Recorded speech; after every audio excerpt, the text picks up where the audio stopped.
Allô, allô, bonjour et bienvenue à Travailler au Canada, le rendez-vous bimensuel que j'ai avec vous pour répondre aux questions que vous m'envoyez sur le marché du travail ou les questions que vous posez par rapport aux carrières ou par rapport à l'emploi. Mon nom est Rose Katsihandi, je suis présidente de Bilingual Link et il me fait plaisir de vous rejoindre ici. Alors, grâce à vos questions, je vous parle aujourd'hui d'un des secteurs avec un boom extraordinaire au Canada. Vraiment, c'est un secteur qui actuellement, au mois de novembre seul, il y a plus de 4000 postes à combler à travers tout le Canada dans ce secteur-là. Et c'est un secteur qu'on retrouve pratiquement partout, dans les mines, qu'on retrouve chez les militaires, qu'on retrouve dans le transport, les hôpitaux, le commerce et même les événements. Et aujourd'hui, même dans les grandes institutions et même le gouvernement, et c'est très important de pouvoir aborder les emplois qui sont dans ce secteur-là. Et évidemment, sans plus une grande surprise, vous savez que je parle de la logistique. Les emplois dans la logistique, c'est ce qu'on va essayer de couvrir aujourd'hui. Je sais que il n'y a pas longtemps, on avait fait une session sur les emplois dans les mines. Ça a eu énormément de succès parce que ça fait à peine un mois qu'on l'a posté sur le compte YouTube Réussir avec Rose Cathy. Et puis, ça a déjà plus de 2000 views, ce qui est très intéressant. Ça veut dire que les gens s'intéressent à ce genre de contenu. Alors, comme vous, aussi comme les autres, je vous invite tout le temps à m'envoyer les questions que vous posez pour que je puisse aider un peu à vous apporter les réponses que vous cherchez. Et je promets toujours que chaque fois, si j'ai une question à laquelle je ne peux pas répondre, il me ferait vraiment plaisir, grand plaisir d'aller chercher un spécialiste qui peut venir en parler. Et ça ne va pas tarder. Bientôt, on va avoir plus de spécialistes qui sont ici pour répondre à certaines des questions que j'ai reçues et qu'on est en train de travailler dessus pour vous apporter des spécialistes. Alors, mais aujourd'hui, on couvre la question de la logistique. Évidemment, c'est pas une question que je couvre en l'air. C'est à travers les questions que vous m'envoyez et je vous invite tout le temps à envoyer des questions pour que vraiment des sessions qu'on a soient des sessions par rapport aux questions que vous posez. Il y a plein de choses qu'on peut discuter sur le marché du travail, mais j'aimerais que les discussions soient en fonction de ce que vous voulez savoir et en fonction des questions que vous vous posez. Alors, chaque fois ici, pour qu'on puisse se comprendre un petit peu et que tout le monde puisse suivre, je prépare toujours une bonne petite présentation. Alors, aujourd'hui, ça ne sera pas une exception. Donc, avant de plonger dans le vif du sujet qui est celui des emplois dans la logistique, je voudrais juste dire un petit mot quand même sur Bilingual Link, puisque je vous ai dit, je suis Rose Cathy, si c'est la première fois que vous êtes ici, je suis présidente de Bilingual Link. Ça devrait être votre site par excellence. Si vous cherchez du travail et que vous êtes francophone ou que vous parlez français, vous n'êtes pas obligé d'être francophone pour parler français. Vous parlez français, vous cherchez du travail en tant qu'une personne bilingue. Bilingual Link doit être votre site par excellence, par où vous commencez. La première des choses, vous créez un profil sur Bilingual Link pour pouvoir télécharger votre information, télécharger votre CV, mais aussi de souscrire aux alertes qui existent sur le site qui vous permettent de pouvoir être alerté sur ce qui est affiché, même si vous n'êtes pas en train de surveiller le site. Si vous n'utilisez pas ce genre d'outils, c'est le moment de commencer.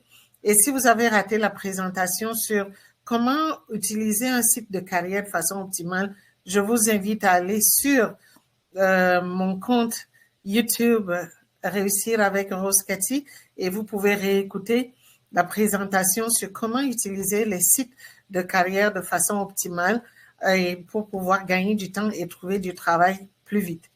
L'autre chose, c'est effectivement de pouvoir attacher les documents qui vont permettre de mettre votre profil un petit peu plus en avant et un petit peu mieux pour que les employeurs qui viennent dans le site tout le temps, parce que dans le site de carrière Bilingual Link, c'est pas une agence de placement dont les employeurs n'ont pas besoin de nous appeler pour pouvoir accéder aux candidats qu'ils veulent. C'est là qu'on a une grosse candidathèque sur le site qui est en fait la plus grande force du site Bilingual Link.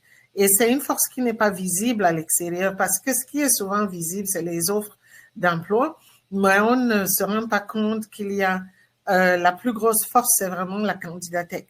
Et ça veut dire quoi? Des milliers de candidats déposent leur CV, créent des profils pour pouvoir être retrouvés, pour pouvoir être matchés aux offres d'emploi qui sont affichées. Alors, c'est très parfois, les employeurs ne nous contactent pas, ils vont directement sur le site parce qu'ils le savent. Et quand ils sont pressés, ils peuvent aller directement et puis passer à travers la candidathèque et sélectionner le candidat ou la candidate qui les intéresse et contacter la personne directement. Alors, c'est pour cela que c'est très important pour vous d'utiliser vraiment la candidature, pas seulement regarder les offres d'emploi. Je sais que c'est ce que la plupart des candidats font souvent. Ils vont dans un site de carrière, regardent juste les offres d'emploi et puis circulent. Il faut vraiment utiliser l'autre côté qui est la candidature pour pouvoir créer votre profil, télécharger votre CV, être présent sur le site 24 heures sur 24. Même quand vous dormez, le site est en train de vous aider à être trouvé par les employeurs. Alors, c'est très important pour vous de créer votre profil. Et puis, pendant que vous y êtes, peut-être dites aussi à d'autres personnes qui cherchent du travail, que vous connaissez, peu importe qui vous êtes, que vous ayez 14 ans, 15 ans, parce qu'au Canada, on a le droit de travailler dès 14 ans, que vous ayez 14 ans ou que vous ayez 72 ans, tant que vous voulez travailler, vous pouvez aller déposer votre votre CV et ouvrir votre profil sur le site et créer donc cette possibilité d'être connecté aux employeurs qui recherchent des candidats 24 heures sur 24. Et c'est une des meilleures façons pour vous de trouver du travail plus rapidement et de permettre que les sites Internet comme Bilingual Link, avec leur technologie, peuvent chercher du travail pour vous pendant que vous dormez. Alors, n'hésitez pas à aller sur Bilingual Link pour chercher du travail. Alors, pour parler de la logistique, effectivement, on commence par les questions que je reçois. Alors, c'est quoi les questions de cette session? J'ai sélectionné 3 qui se ressemblaient un petit peu pour les regrouper. La première, c'est quels emplois sont considérés comme faisant partie de la logistique au fait? Ça, c'est une excellente question parce qu'il y a trop de confusion sur la question logistique parce que parfois, les gens pensent que c'est des magasiniers parce que c'est souvent le terme courant que les gens connaissent, que c'est les étalagistes, juste les gens qui travaillent dans les magasins pour magasiner les choses ou pour compter les cartons ou pour ramasser les cartons et ranger les cartons. La logistique, c'est nettement plus que ça. Comme on va voir. L'autre question, c'est moi, je sais conduire des engins. Est-ce le transport ou la logistique? Ça va être très important à voir parce que oui, il y a le secteur du transport, mais il y a aussi la logistique qui est très important à devoir examiner. Alors, la troisième question, c'est j'entends dire que le secteur de la logistique cherche beaucoup de gens, mais comment sait-on de quel poste il s'agit? Celle-là se rapporte un petit peu à la première question, qui est de savoir de quoi on parle dans le secteur de la logistique. Alors, aujourd'hui, effectivement, comme j'ai dit, la session va être vraiment de se concentrer sur les emplois dans le secteur de la logistique. Pardon. Pour essayer de comprendre toute la liste, c'est vraiment passer à travers toute la liste des emplois. Et à travers cette liste, ça va vous donner une idée de ce qu'on appelle le secteur de la logistique. Parce que peut-être dans certains pays d'où vous venez, c'est pas le terme qui est utilisé, mais ici au Canada, c'est vraiment un secteur très spécifique et qui a des emplois très spécifiques Et aujourd'hui, c'est un des secteurs qui vraiment connaît un boom extraordinaire. Un boom extraordinaire. Et on va voir pourquoi il y a un boom extraordinaire dans le secteur de la logistique. Alors, il y a 5 raisons majeures qui expliquent le boom qu'on voit aujourd'hui dans le secteur de la logistique. Parce que ce n'est pas une profession, la logistique, c'est seulement un secteur. À l'intérieur de ce secteur, il y a plusieurs professions. Alors, les 5 raisons majeures qui expliquent le boom dans la logistique sont d'abord l'explosion du commerce en ligne et la pression pour les livraisons rapides qui augmentent la demande d'entrepôts, les chauffeurs et la coordination de la logistique.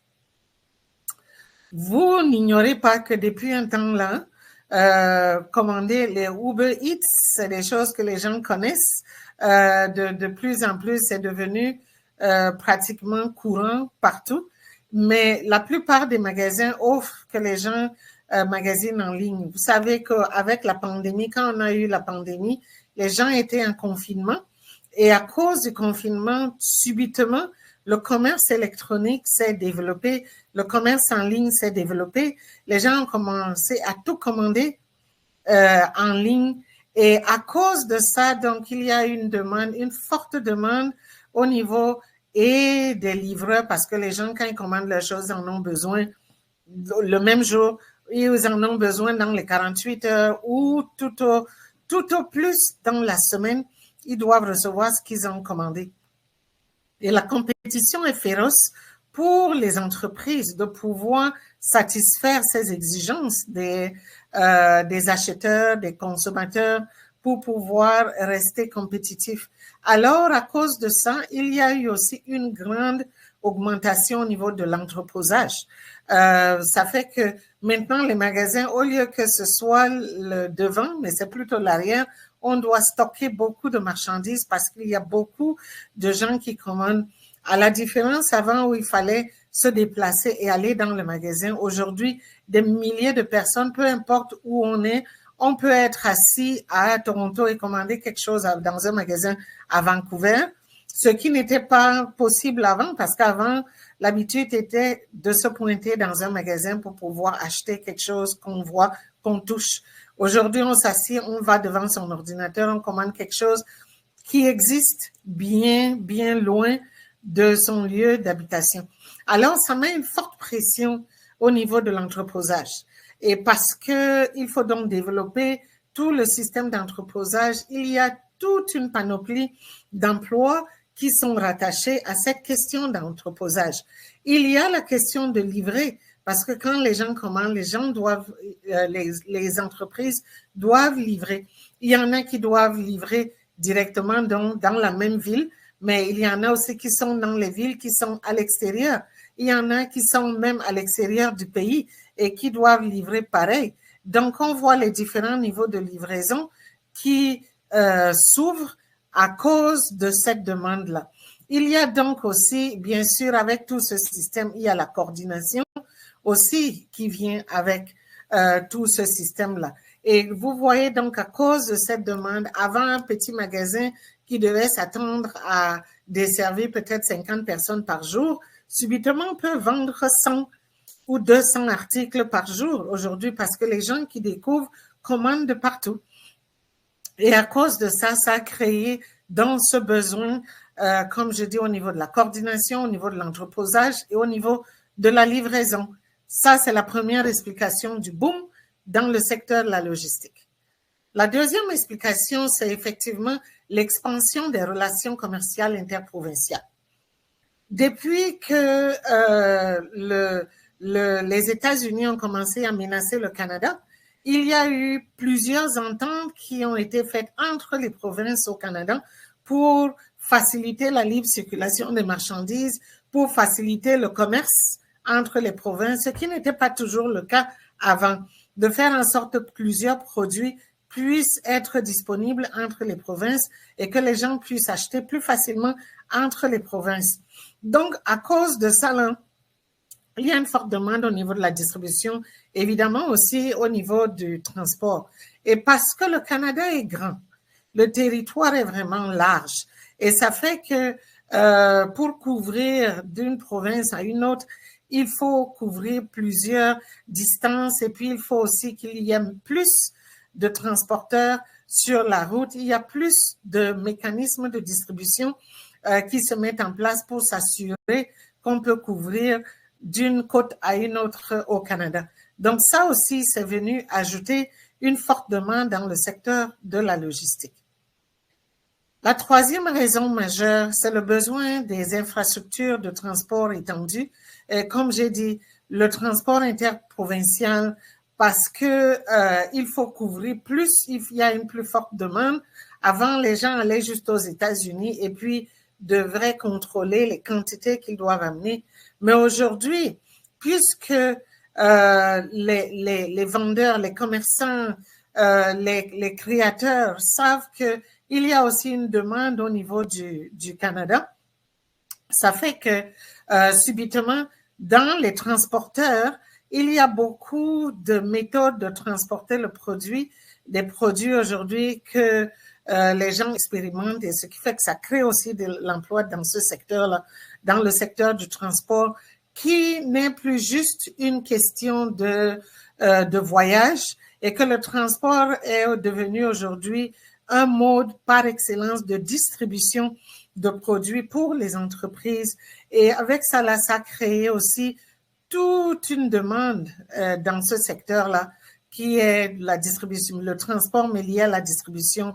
Et donc, un type de camionneur, un type de chauffeur, un type de conducteur qui sont vraiment en demande. Et puis, les différentes méthodes de transport, comme je dis, qui à l'intérieur même du Canada, même pas à l'extérieur du Canada. Ce qui fait que c'est une autre ouverture dans le secteur de la logistique qui s'est créée.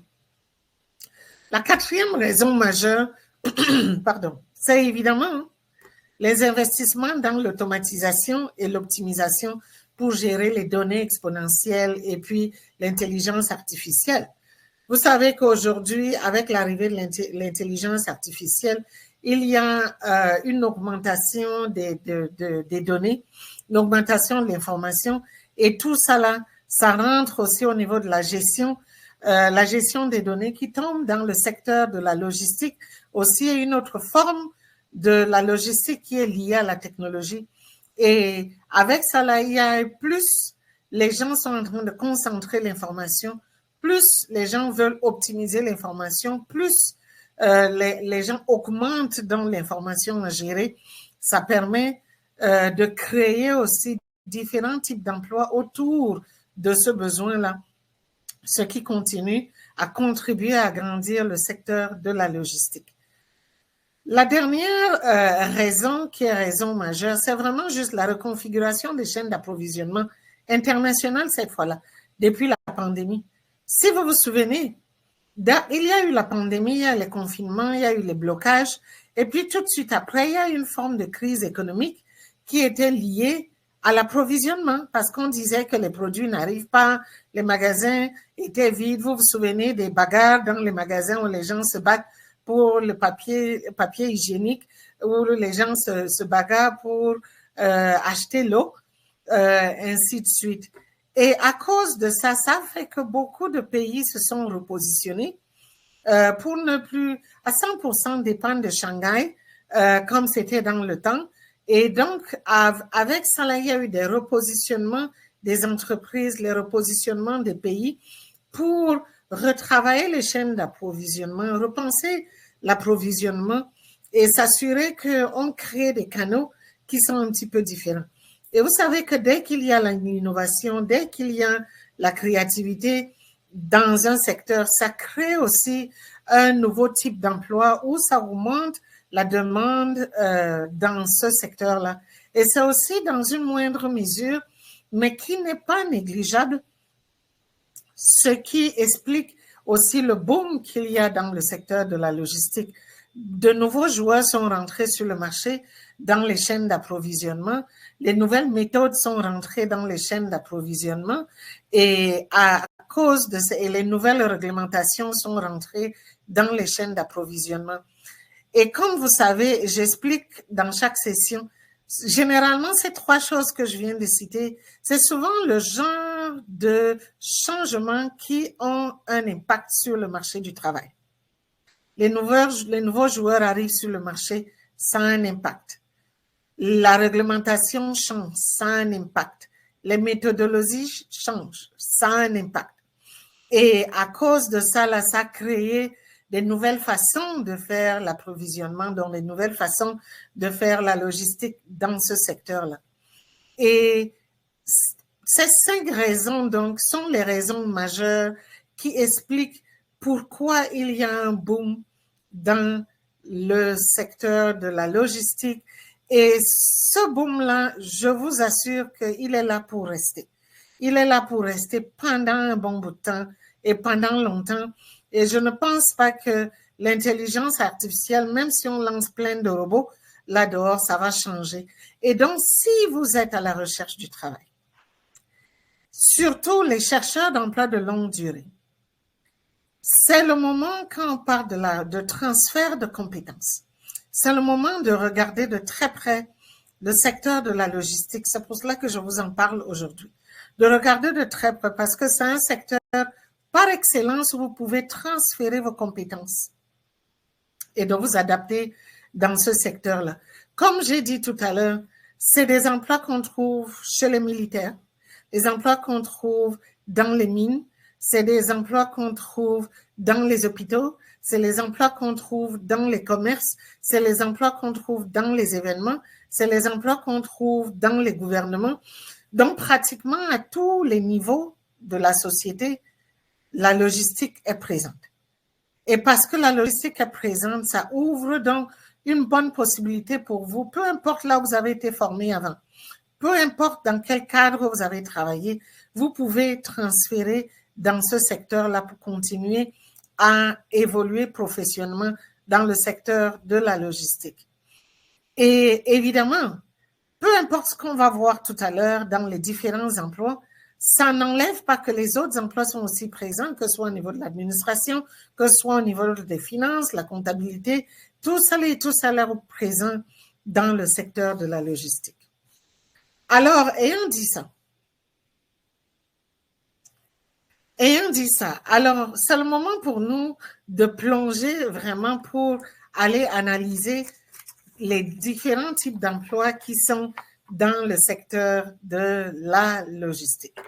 Bien sûr, il y en a plusieurs. J'ai essayé de les regrouper en 8 petites catégories pour qu'on arrive à voir un petit peu clairement comment naviguer le secteur. Alors, la première catégorie, c'est les postes des débutants. Parce qu'évidemment, dans tout secteur, il y a tous les niveaux. Il y a les niveaux qui ne demandent pas, il n'y a pas une grande pression, et puis il y a aussi le top niveau. Alors, le niveau des débutants, la liste que j'ai définie pour le secteur de la logistique pour les débutants. Les débutants, ça veut dire, c'est entry level, comme on dit souvent, entry level, c'est les postes où généralement, ça ne demande pas forcément un diplôme pour pouvoir travailler là-dedans. S'il y a une formation, c'est une petite courte formation, parfois une fin de semaine, parfois même une journée, on vous a expliqué ce qu'il y a à faire et vous pouvez commencer à travailler là-dedans. Et c'est vraiment des travaux, des emplois beaucoup plus manuels. Vous allez utiliser vos mains et puis votre disponibilité et puis vous pouvez travailler. Alors, c'est par exemple les préposés d'entrepôt. En anglais, c'est warehouse associate. Et ça, c'est des gens qui s'occupent des tri, s'occupent des emballages, s'occupent de la préparation des commandes. Comme vous voyez, c'est le genre de choses où vous n'avez pas besoin de diplôme. On peut vous expliquer, on peut vous former le matin et commencer à travailler l'après-midi en vous expliquant les procédés pour travailler là. Le deuxième, c'est les manutentionnaires. Bien sûr, c'est ceux-là qui s'occupent des déplacements de marchandises, des chargements ou les débarquements des camions. Quand les camions livreurs arrivent, c'est vous débarquez, vous embarquez. Et ceux-là s'appellent les manutentionnaires. Les troisièmes sont les commis à la réception ou à l'expédition, shipping and receiving clerk. Et ceux-là, ce sont eux qui s'occupent des vérifications des livraisons, de l'étiquetage ou de la documentation. parce que c'est très important quand on est en train d'envoyer les colis ou d'expédier ou de recevoir, de pouvoir répertorier ce qui se passe, ce qui rentre et ce qui sort. Et donc, c'est ce que les commis à la réception font. Ensuite, il y a les opérateurs de chariots, des carisses, comme on appelle, c'est ça les forklift operators. Ceux-là, parfois, il faut une petite formation, mais une fois de plus, pas une formation qui dure des années ou plusieurs mois. Et eux, leur job, c'est vraiment de conduire les chariots élévateurs. Et donc, dans les grands magasins, on les voit souvent circuler là, en train de ramasser peut-être quelque chose qui est très haut au niveau de l'étalage, de ramener ça ou bien de poser quelque chose en haut. Et la plupart du temps, comme j'ai dit, pour ceux-là, il faut une certification. Et c'est pas une certification qui prend très longtemps à devoir recevoir. L'autre, c'est les préparateurs de commandes. C'est les gens qui scannent les emballages, qui préparent les bons de commande et puis qui s'assurent que tout est correct là au niveau des bons de commande. Il y a aussi les emballeurs et évidemment, ce sont eux qui vont emballer les colis avant que ce soit expédié. Il y a les livreurs, ça va de soi, les assistants de livraison et les assistants des opérations. Ça, c'est un petit peu les postes de débutants qu'on peut trouver dans la logistique.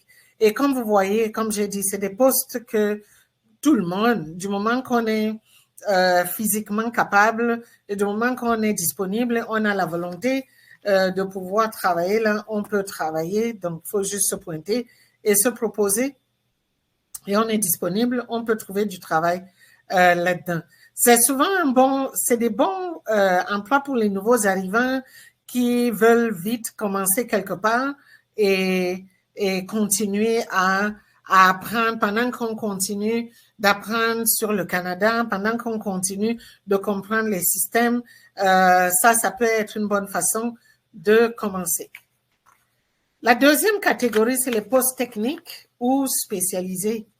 Ici, là, c'est des postes qui demandent parfois une certification, une expérience précise.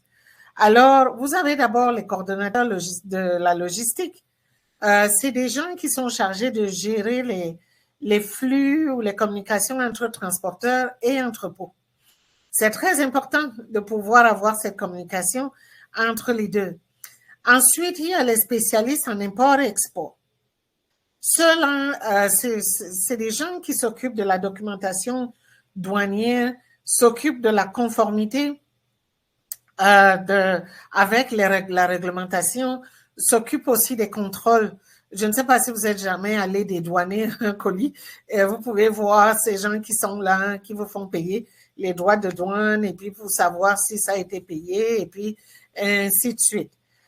Le troisième, c'est les déclarants en douane. Bien sûr, comme je disais, ça fait aussi partie de ceux-là qui aident à dédouaner les colis.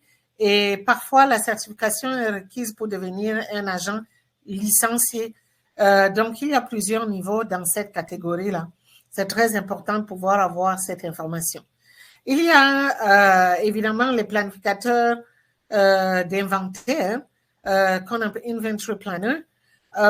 Ceux-là sont eux qui s'occupent des prévisions, ils s'occupent des niveaux de stockage, des niveaux de stock, des niveaux d'inventaire, donc les stocks, et puis qui font aussi des analyses par rapport à ces différents niveaux justement et par rapport aux prévisions. Ensuite, les analystes logistiques et les analystes en chaîne d'approvisionnement. Ceux-là, c'est des gens qui s'occupent des tableaux de bord, des optimisations ou des automatisations. Et c'est très important de pouvoir bien se renseigner, de comprendre la différence entre les planificateurs et les analystes. Et ensuite, il y a évidemment les techniciens en approvisionnement. Eux, ils font des suivis des achats, les relations avec les fournisseurs. Et puis, il y a les techniciens en transport qui font la planification des routes, les contrôles des coûts de carburant, ce genre de petits détails. Comme vous voyez, c'est des postes qui sont intéressants. On ne sait jamais quelle expérience vous avez, quelle expertise vous avez, Peut-être que vous avez travaillé, vous avez fait des suivis, peut-être dans un hôpital à un moment, et que vous pouvez transposer ça dans une autre industrie, ainsi de suite. Mais c'est vraiment ça qui est essentiel dans le secteur de la logistique, qui est comment on peut transférer les compétences dans ce secteur-là. La troisième catégorie que j'ai voulu regrouper, c'est vraiment effectivement la catégorie des postes dans le transport et qui est liée à la logistique. Il y a évidemment les chauffeurs livreurs.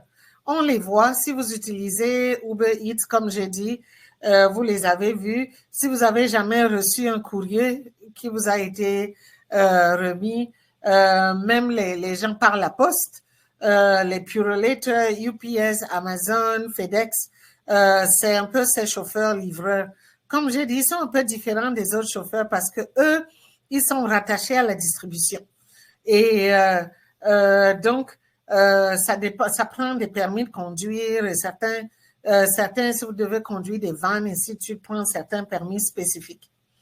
Il y a les chauffeurs de classe 1, les chauffeurs de classe 3.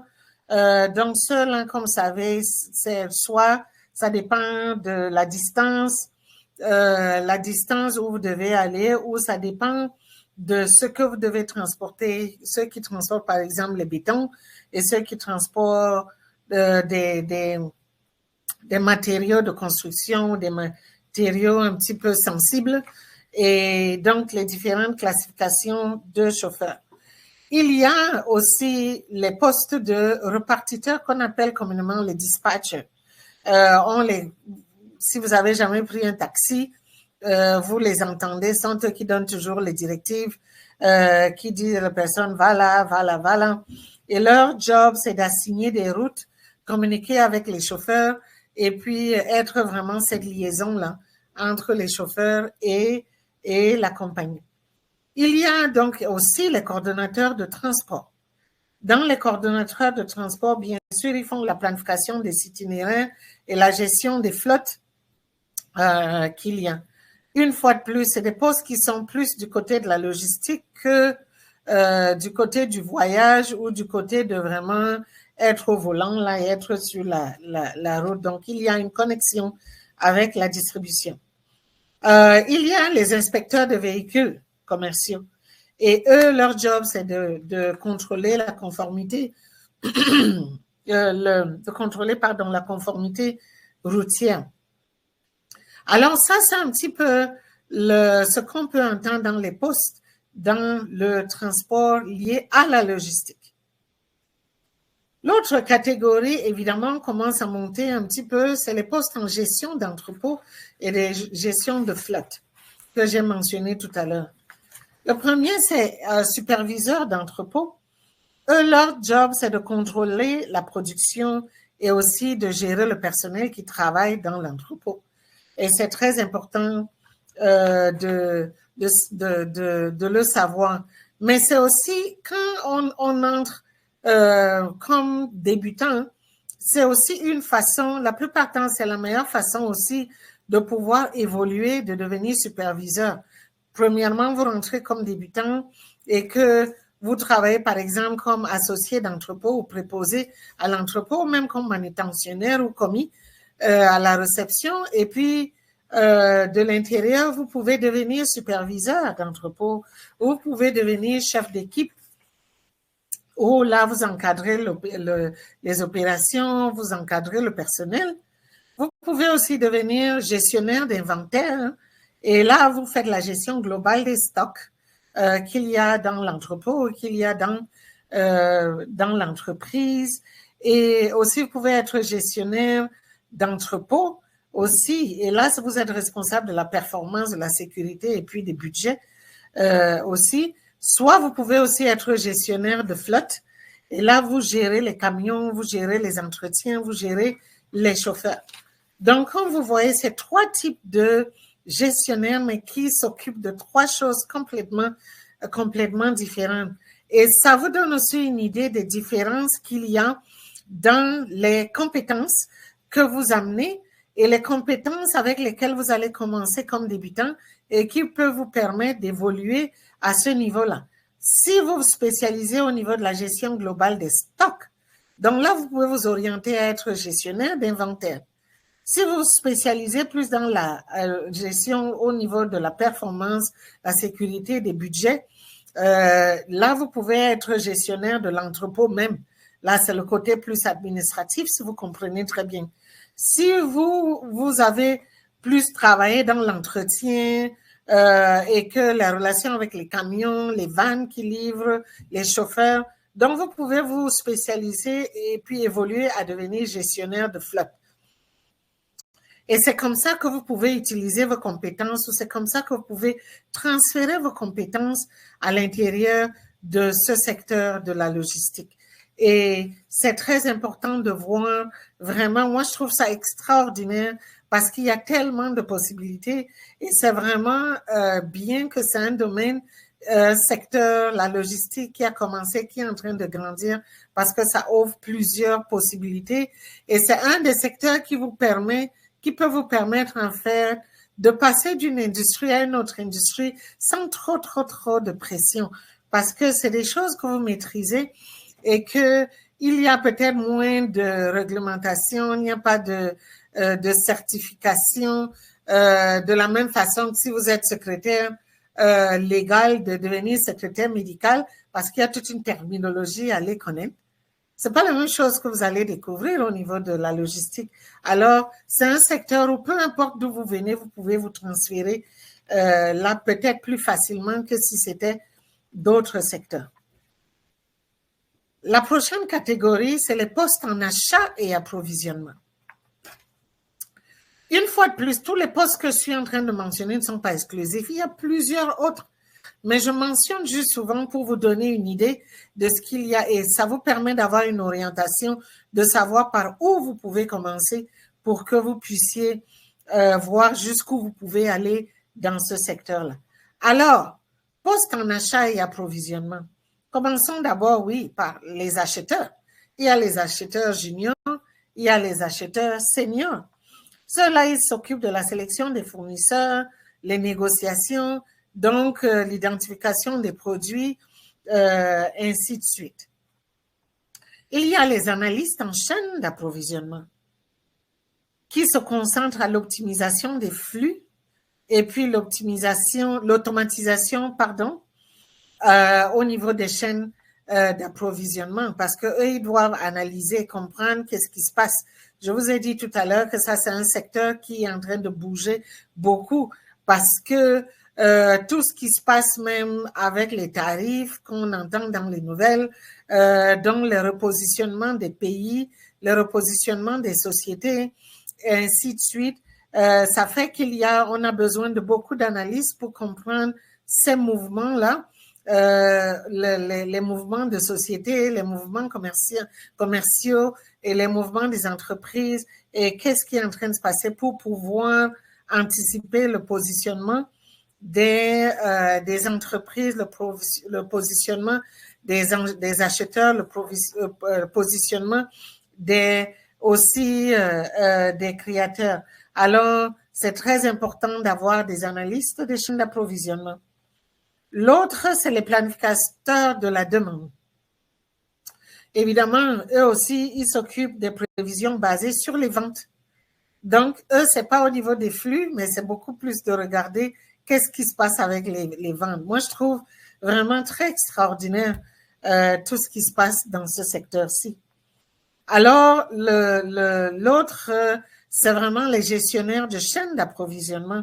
Mais comme son nom l'indique, c'est des gens qui vont vraiment s'occuper de contrôler tout ce qui se passe dans les chaînes d'approvisionnement, le supply chain manager, comme on dit. Et évidemment, le dernier que j'ai choisi, c'est les directeurs de logistique. Eux, ils s'occupent de la vision globale de transport, entreposage, tout ce qui se passe à l'intérieur de ce cercle-là. Moi, je trouve très vraiment excitant, très encourageant tout ce qui est en train de se passer dans ce secteur de la logistique et on peut comprendre pourquoi c'est en train d'avoir un boom incroyable. Alors, l'autre catégorie, c'est les postes de niveau exécutif. Ben, vous voyez comment on continue d'évoluer. Ben, évidemment, comme son nom l'indique, les directeurs des opérations, directeurs de transport et distribution, directeurs des chaînes d'approvisionnement et les consultants en logistique et chaînes d'approvisionnement. Je n'ai vraiment pas besoin d'expliquer qu'est-ce qu'ils font parce que ça va de soi, c'est quoi un directeur, qu'est-ce que les directeurs font et puis ils s'occupent de quoi. Donc, je passe un petit peu plus vite là-dessus. L'autre que j'ai voulu, parce que j'en ai fait allusion un tout petit peu, c'est les postes émergents. Parce que oui, la technologie est en train de s'insérer dans la logistique. Parce que traditionnellement, la logistique était un secteur manutentionnaire, un secteur manuel, un secteur où les gens se salissent un petit peu, un secteur en arrière des boîtes, un petit peu entre les camions et le magasin, comme on appelait. Mais aujourd'hui, avec justement l'avènement de l'intelligence artificielle, avec l'avènement de l'automatisation, la technologie est aussi en train de s'insérer dans la logistique. Et avec ça, là, ça crée aussi des nouveaux postes, ça crée des nouvelles possibilités de profession et qu'on est en train d'observer et qui sont en train d'arriver et que je vous invite aussi à prêter attention pour pouvoir peut-être vous orienter là-dedans, vous concentrer là-dedans, vous spécialiser là-dedans.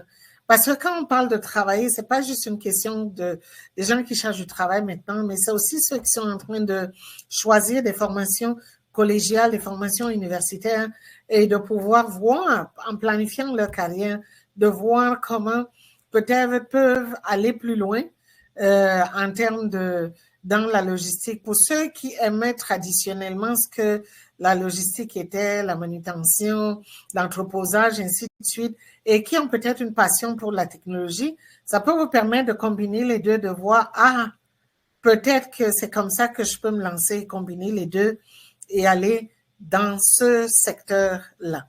Alors, dans les postes émergents, ce que j'ai choisi, c'est par exemple les spécialistes d'automatisation d'entrepôts. Warehouse Automation Specialist.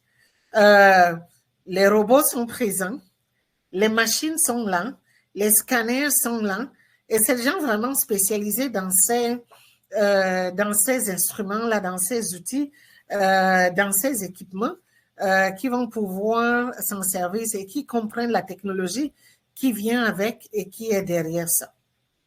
L'autre que j'ai choisi, c'est l'analyse des systèmes.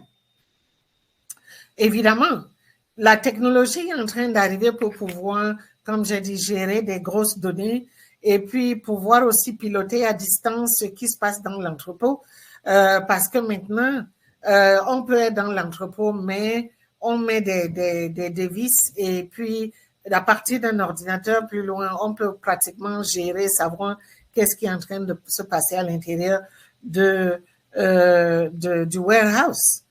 Et donc, c'est très important qu'il y ait des gens qui soient spécialisés à analyser ces systèmes-là. Il y a les superviseurs de l'exécution des commandes, comme on appelle le e-commerce fulfillment, mais fait sur la base technologique. Comme vous voyez, Amazon n'est pas Amazon pour rien.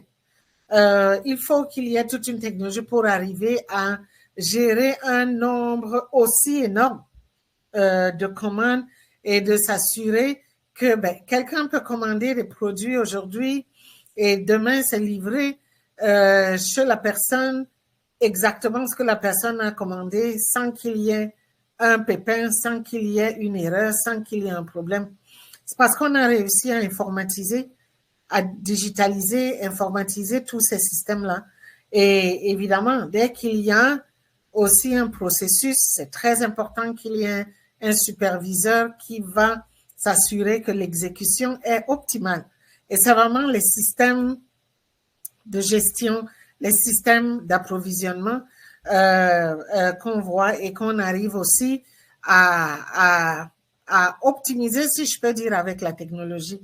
Donc, vous voyez à quel point on est en train d'insérer la technologie dans ce qui se faisait traditionnellement, manuellement ou de personne à personne.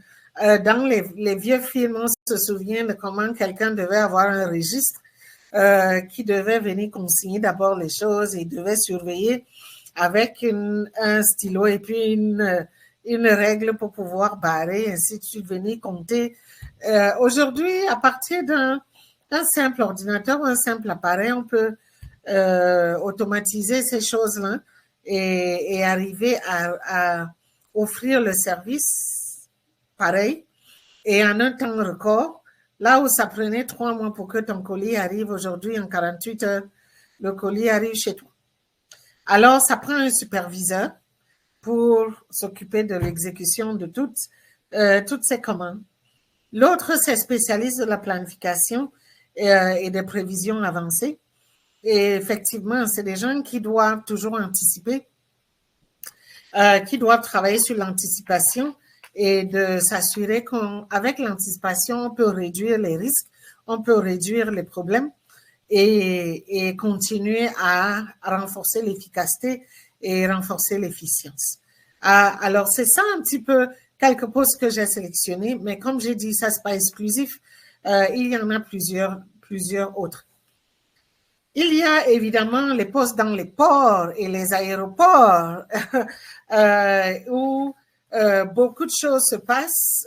Tout le monde, on arrive, nous, on sait seulement qu'on va à l'aéroport, on s'enregistre, on donne son bagage, on s'assied dans l'avion, on débarque de l'autre côté et puis notre colis va nous trouver, notre valise va nous trouver de l'autre côté.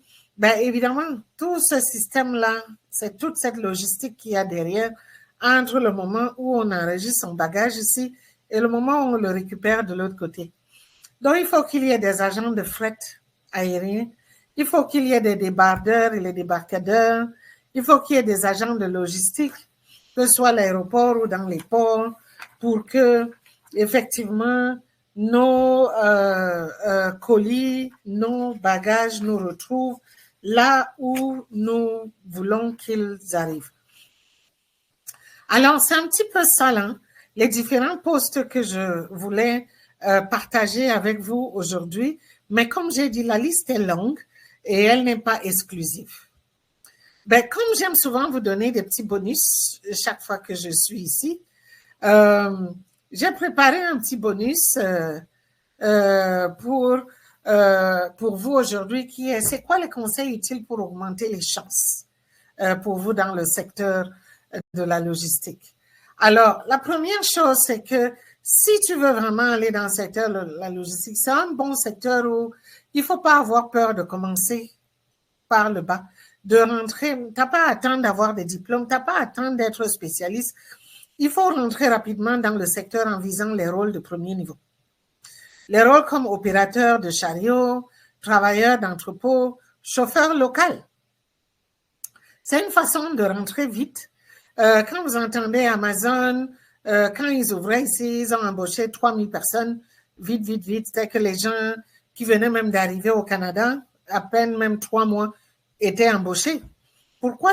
Parce que c'est des postes de premier niveau, comme j'ai dit, qui ne demandent pas forcément une expérience, qui demandent beaucoup plus juste une capacité physique, la disponibilité et la motivation de travailler là. Et puis, on vous embauche et vous apprenez dans le temps. Vous apprenez de là et de l'intérieur, vous pouvez grimper.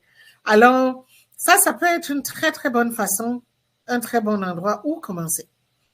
Alors, si tu veux évoluer vite à l'intérieur, il faut viser des rôles de coordination ou de supervision de la logistique, la supervision intelligente autour de l'automatisation et la gestion des données ou des emplois comme dispatcher. Parce qu'on peut passer très facilement superviseur ou team leader, comme je disais. Alors, pour maximiser ses chances, il faut mettre l'accent sur les compétences transférables, comme le travail d'équipe.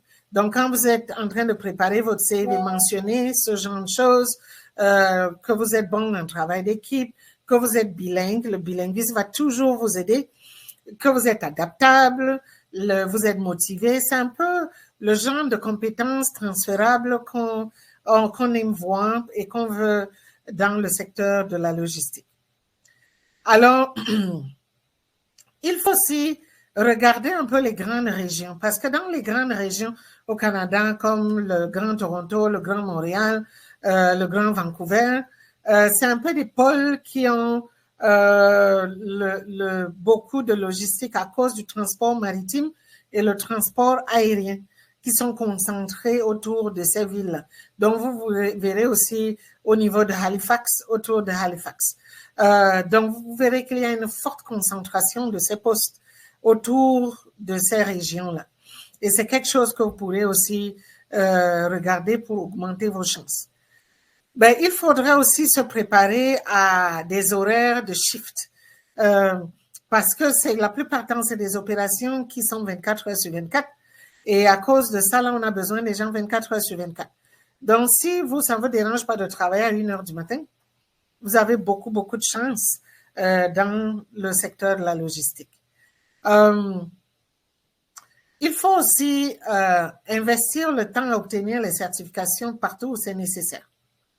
Une des façons de pouvoir évoluer vite, de devenir superviseur, de devenir team leader, de devenir même directeur, manager, c'est que vous avez des certifications parce que plus vous allez avancer, plus il y aura un besoin de ces certifications. Et donc, c'est très important de pouvoir aller les chercher là où c'est nécessaire. Les gens résistent souvent au besoin d'aller chercher des petits certificats, mais voilà un secteur qui peut vous permettre vraiment de commencer en bas d'échelle, mais au fur et à mesure de prendre des petits, parfois ces certificats, je vous assure, c'est peut-être juste 2 heures de temps que vous allez passer à une formation et puis on vous donne votre certificat. C'est peut-être juste une journée ou une fin de semaine que vous allez passer et on va vous donner votre certification. Et c'est très important d'aller les chercher et ça va augmenter vos chances d'évoluer à l'intérieur de l'industrie ou l'intérieur du secteur. La dernière information que je voudrais partager avec vous, c'est évidemment celle de, vous entendez dire qu'il y a 4000 postes actuellement au mois de novembre, seul. Il y a 4000 postes à travers tout le Canada dans le secteur de la logistique actuellement à combler. Donc, ça vous donne une idée de l'ampleur, de la grandeur de ce secteur. Il y a vraiment un boom extraordinaire, ce que j'ai répété tout au long de cette session. Et quand on parle des secteurs, des emplois, j'ai sélectionné les 10 postes les plus en demande actuellement au Canada ou qui vont continuer à être en demande dans les mois à venir ou peut-être même tout le long de l'année 2026 et que c'est important pour vous de prêter attention à ça. Et puis, qui sait, c'est peut-être là où vous pouvez rapidement transférer vos compétences, surtout, comme j'ai dit, les chercheurs d'emploi de longue durée. C'est souvent ça l'avantage. Pour les chercheurs d'emploi de longue durée, l'idée, c'est souvent de voir où est-ce que vous pouvez transférer vos compétences. Si vous avez cherché du travail dans votre domaine pendant très longtemps, dans votre secteur habituel, et que ça fait 6 mois, 18 mois, 24 mois que vous cherchez, vous ne trouvez toujours pas. Parfois, c'est peut-être le moment de regarder un autre secteur, une autre industrie, et pourquoi pas la logistique. L'autre fois, j'avais parlé des mines. Aujourd'hui, je vous parle de la logistique qui peut être probablement le secteur à regarder de très près. Alors, le premier poste, c'est celui d'opérateur de chariot. C'est vraiment les forklifts dont je parlais. C'est vraiment un qui est en demande partout. Et puis, il y a des petits instituts à gauche, à droite qui donnent la formation. Je sais que là où il y a mon bureau, en allant au travail tous les matins, il y a un petit institut là qui est spécialisé sur Tompkin. Donc, si vous êtes dans la région de Toronto et que vous cherchez sur Tompkin et Matheson, Tompkin et Eglinton, il y a entre Matheson et Eglinton, il y a un institut là qui donne la formation pour les forklifts et que ça peut peut-être être intéressant. Les salaires en moyenne sont de 22 à 30 $ au début. Et donc, c'est pas mauvais pour quelque chose qui ne demande pas autant d'expérience. Alors, avec comme j'ai dit, les entrepôts qui ont explosé, les compétences clés qu'on recherche pour ça, c'est par exemple la précision, l'endurance, et puis avoir le permis de chariot élévateur, le forklift, d'avoir ce permis. Et comme j'ai dit, cette formation-là ne dure pas des années. Vous pouvez aller la chercher. Si vous savez conduire une voiture, vous allez aisément conduire un forklift. Et donc, ça, c'est un emploi à considérer. L'autre, c'est préposé de logistique ou travailleurs en entrepôt. Les salaires sont autour de 18 à 25 $ l'heure, dépendamment de la personne et dépendamment de l'employeur. Et là, les compétences recherchées sont la rapidité, l'endurance, la fiabilité et l'aptitude au scan. Être capable de scanner les choses assez rapidement. Et donc, ça vous donne beaucoup de chance pour travailler à ces postes-là. Le troisième, c'est chauffeur de camion A, Z ou DZ. Ça vous prend évidemment ce permis-là pour que vous puissiez travailler dans ce secteur. Il y a une pénurie criarde au Canada dans ce secteur-là des chauffeurs de camions. Les salaires sont de 60 000 à 120 000 $ par année. Évidemment, dépendamment des distances, dépendamment de l'expérience. Et puis, donc, on va exiger un permis de classe 1 ou un permis de classe 3. Évidemment, de maîtriser la sécurité routière et puis de pouvoir travailler de façon autonome. C'est très important parce que c'est pratiquement des travailleurs indépendants, les chauffeurs. Alors, le quatrième, je vais aller un petit peu plus vite à cause du temps. C'est coordonnateur de logistique. Les salaires sont de 45 à 75 000 $ par année pour les juniors.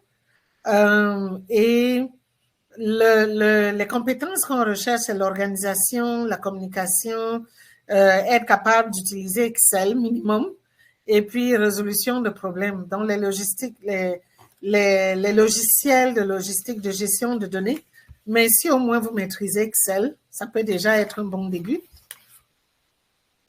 Alors, c'est très important de pouvoir de le savoir.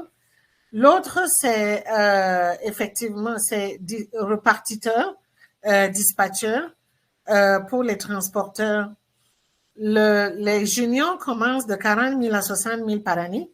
Et les compétences recherchées, c'est multitask, gestion du stress et puis la communication. Le prochain, c'est superviseur d'entrepôt. J'en ai parlé tout à l'heure. Là, on a besoin de leadership, de gestion d'équipe et sécurité au travail. Les salaires sont de 55 à 80 000 $ par année pour les niveaux intermédiaires. L'autre, c'est planificateur d'inventaire ou analyste d'inventaire. Les juniors ou intermédiaires, les salaires sont entre 50 et 75 000 et les compétences recherchées sont effectivement les compétences d'analyse, être capable d'utiliser Excel au niveau avancé et puis être capable de faire des prévisions. Et le prochain, c'est spécialiste des douanes en import-export. Ça aussi, l'autre poste en demande. Les juniors ou intermédiaires gagnent de 50 à 85 000 par année. Et ici, là, les compétences recherchées, c'est la capacité de respecter la conformité, de comprendre les documents douaniers et puis un petit peu la précision dans le sens du détail. Ensuite, c'est analyste des chaînes d'approvisionnement. Ça, c'est aussi l'autre poste où il y a beaucoup de demandes. Pour les intermédiaires, les salaires sont de 60 à 90 000 par année. Les compétences recherchées sont effectivement les analyses de données, le maîtriser le SAP et puis le Power BI. Le dernier, c'est les gestionnaires d'entrepôt. Les seniors sont de 70 000 à 110 000 par année. Et les compétences recherchées sont le leadership, les KPI, dont les indicateurs de rendement, être capable effectivement d'en créer et de les analyser. Et puis l'optimisation opérationnelle. C'est un peu ce que j'ai voulu choisir comme les 10 postes qui recrutent massivement en 2025-2026. Si c'est des postes qui vous intéressent, à continuer à aller vous renseigner sur ces postes-là. Et si vous avez d'autres questions, n'hésitez pas à me contacter pour pouvoir répondre à vos questions à tout moment. Vous pouvez écrire info@bilinguallink.com ou vous allez sur notre page Facebook et puis envoyer vos commentaires. Vous pouvez les envoyer en message ou envoyer directement sur les vidéos qu'on poste.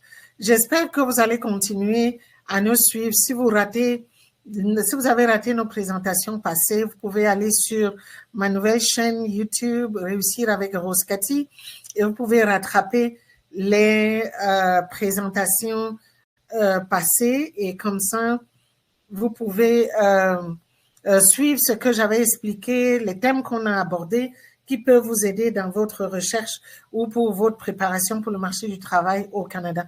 Je suis là pour pouvoir vous aider. Bilinguallink.com, c'est votre site par excellence par lequel vous devez commencer. Et puis, envoyez-moi vos questions.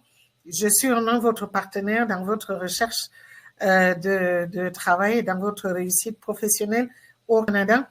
N'hésitez pas à partager nos vidéos si vous allez sur YouTube et n'hésitez pas à continuer à vous inscrire, à nous suivre ici 2 fois par mois, le 1er et le 3e mardi du mois. À bientôt.